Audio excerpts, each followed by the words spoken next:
It's now my pleasure to introduce our guest, Dharma speaker, Reverend Arthur Kaufmann. I'll share a little background on him. Reverend Arthur Kaufmann was born and raised in New York City. After serving in the U.S. Air Force, he moved to Denver and began studying Jodo Shinshu Buddhism at the Denver Tri-State Buddhist Temple. In 1993, he moved to Hawaii and studied for the ministry. Reverend Kaufmann received his Tokudo Ordination in 1994 at the Jodo Shinshu Hongwanji-ha in Kyoto, Japan, and his Kyoshi Certification in December 2007. He is married to his wife is Judith, and have 5 children and 12 grandchildren. Dr. Kaufmann.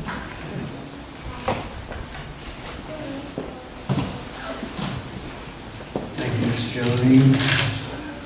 Aloha kako. Always a pleasure to be here in Kailua. I'd like to thank Reverend Bert for inviting me to speak here today and to be with you. Today I'm going to talk about caring. As you know, you might know, I had the privilege of giving a Dharma message at the last Gisekai. In this talk, I tried to cover the importance and responsibilities of the Sangha. I had not arrived at a suitable ending until the day before I was to give my talk. On that day, we attended to the business of the temple, of the Gyodan, by working on issues. Whenever there was a decision to be made, of course, there was discussion. Some of the discussion was about what shape the Gisekai should take, how it could be or should be improved or changed,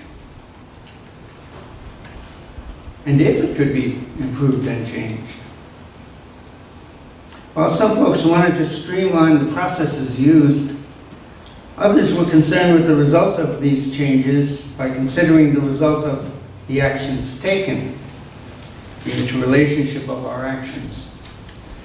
So the discussions would sometimes get intense. It was then that I realized what was underlying all of that discussion and debate, and the whole process, really. And what it was caring.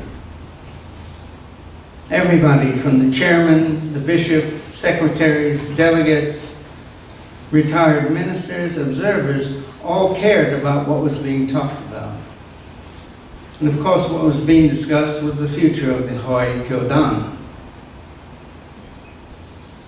I had noted in my talk that if we, the Sangha, did not respond to the need for change and accept our responsibilities as a Sangha, it was within the possibility, the realm of possibility, that the Hawaii Gyodan could disappear from Hawaii. The Hawaii Gyodan is not exempt from the law of impermanence, revealed to us by the historic Shakyamuni Buddha, although some may think so. Nothing is exempt from that law. So we might reflect on just where all this caring came from. I've always been impressed by the fact of when the Ise pioneers came here to work in Hawaii, they thought it so important to have their religion represented that they all wrote to their headquarters back in Japan and requested priests be sent to Hawaii, which of course they did. Gradually from that point on, one or more Buddhist temples were established on most, if not all, of the plantations in Hawaii. And judging from the size of the sanghas back then, there was obviously no question as to the caring and support of their temples. You've no doubt seen some of the pictures of those big sanghas standing in front of their temples. They had to take a panoramic camera to take a picture of them so they could get everybody in. Over the years, though, times and attitudes have changed, and our sanghas have gotten smaller. But there are still caring people in our temples, and those people were represented and were at the Giseikai. Honen Shonin, Shinran Shonin demonstrated their caring by doing something that until then was actually not done. Honen, a master monk, actually left Mount Hiei and went into Kyoto to teach the possibility of liberation to common people. Now, he didn't have to do that. He could have stayed on Mount Hiei and had it made for the rest of his life, but no. He went into Kyoto, started teaching to the people who before that probably had no idea that there was a possibility of liberation for them. Shinran, who, even in exile, continued to teach a Pure Land Buddhism to the common folks of Echiko. We can go back to the time of Shinran's death. Were it not for the caring of those people with whom Shinran and others shared the Nembutsu teachings with, Shinran and the Jodo Shinshu teachings could have ended up as less than a footnote in Japanese history, instead of becoming the largest Buddhist school in Japan. And that, and is, a result of caring. The folks in Japan thought that their Nembutsu teachings were so important that they would not let the teachings die out and fade away. Caring. Let's go further back to time of Siddhartha Gautama's enlightenment. No, let's go further before that. Siddhartha, as a young man, discovering the realities of sickness, old age, and death, and learning that his father, the king, his auntie who had raised him from childhood, his wife, his child, would all be subject to these sufferings as well as himself. Now, do you think that Siddhartha, by any stretch of the imagination, was not affected by those things? He must have been horrified. He cared so much about them that he was willing to give up everything, to go find out why his loved ones and himself would have to suffer like that. Okay, now let's go to Siddhartha's enlightenment. There are many legends, as I said, about what happened after Siddhartha became enlightened. One of them is that Brahman, the king of the Hindu gods, appeared before the new Buddha while he was in meditation and begged him to teach the ways of liberation and emancipation, pointing out that there were those who were so very close to enlightenment that his teachings would be everything, and also pointing out that there were those in suffering and sadness and confusion who desperately needed his guidance. However it happened, he did make the decision to teach. Siddhartha was under no obligation to teach. He had found his answers, he was awake, and he was free from the sufferings of samsara. What could possibly have lured him back into samsara? Indeed, he later taught that there were silent Buddhas. These were those who, after awakening, never uttered another word for the rest of their lives, and just explored their enlightenment until their physical existence ended. We're not talking about, I've been taught early on that the essence of enlightenment is infinite wisdom and boundless compassion. I know you've heard those terms over and over and over again.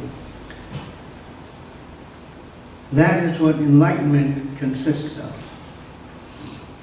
We're not talking about book learning and sympathy here. We're talking about a wisdom that explains the whys and wherefores of all existence, and then some. And and about a compassion that goes eons beyond anything we are capable of expressing. I was taught that the boundless compassion was a natural byproduct of the infinite wisdom. Made sense to me. I remind you that these are the words of an unenlightened being, so that you can take that as an insufficient description. So again, I ask, what could possibly have lured Shakyamuni Buddha to return to samsara, the world of suffering? I think it had to be the compassion that led him to teach. What else could have compelled him to teach? Even though he knew how difficult it would be given human language, the shortcomings of human language, but through the use of his infinite wisdom he had entered, he would and did find ways to teach. And teach he did for 45 years, until his last dying breath. He taught us the ways to alleviate the suffering of human existence. This he did over the remaining 45 years of his life, his physical life, after which the Dharma, he said, would be a teacher. So in reality, we as Jodo Shinshu Buddhists, and all Buddhists, come from a tradition of caring that goes back some 22,600 years. With this knowledge, would this knowledge be enough to sustain Jodo Shinshu in the future? No, only to a certain point. Like anything, caring has to be nurtured, has to grow, and has to be transformed into action, and passed on to our descendants, our families, and our communities. I've heard it said, and I am just as guilty of this as anyone else, oh, I don't want to influence my children or force my children to go to church. It's too complicated for them to understand. Let me ask you something. Do you care or think so little of your children that you will not share the Buddhist teachings with them? At least give them the opportunity to hear them. Do you think your children's lives are going to be so wonderful that they will have no need of the understanding that the Buddhist teachings have to offer? Do you think that their computers, iPads, cell phones, and HD TVs are going to protect them from the sufferings of human life? Is soccer, baseball, football, or golf going to prepare them for the time when you or somebody else they love dies? Has the human condition changed all that much? Have sickness, old age, and death and impermanence been conquered? Do not worry about how much they understand. They will understand as children, and hopefully, as they grow, that understanding will grow with them. And this will afford them the knowledge they will need to go off into their lives. That is the way it happened with you, and that is the way it happened with me and them, and will happen with them. But only if they are given the opportunity to share and learn the teachings of the Buddha.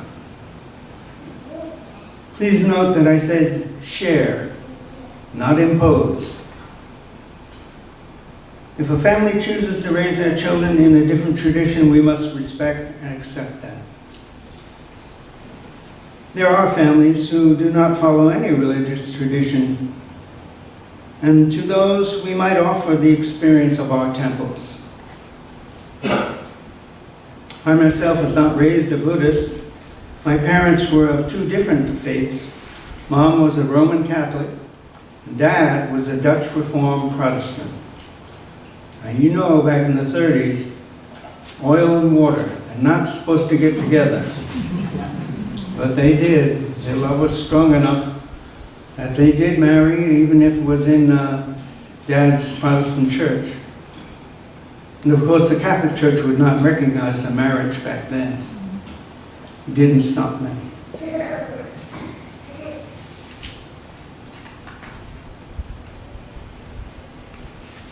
They made sure that the four of us kids had some kind of religious training. So they decided to send the girls to the Catholic Church, send the boys to the Protestant Church. And I am thankful to my parents endlessly for that caring. Children have no idea how formidable life can be, but you do. Children have to be guided during their learning years towards the things that will help prepare them for life. What they do as adults is beyond our control, but at least they could have the foundation of Buddhism to turn to when it is needed. It's up to you. It's up to us. Let me give you an example. There's a grandma in one of the temples I worked in who would bring her 2 grandchildren to temple every single Sunday without fail. I don't know where the parents were. I got the impression that they were not interested in religion or bringing the children to the temple. So Tutu made it a priority to bring her children, grandchildren, to the temple every single Sunday. Why do you suppose she does that? She's under no obligation to do it. No one asked her to do it, so why would she do that? Please join me in Gasho. Namo Amida Butsu. Namo Amida Butsu. Namanda Butsu. Namanda Butsu. Namanda Butsu. Thank you.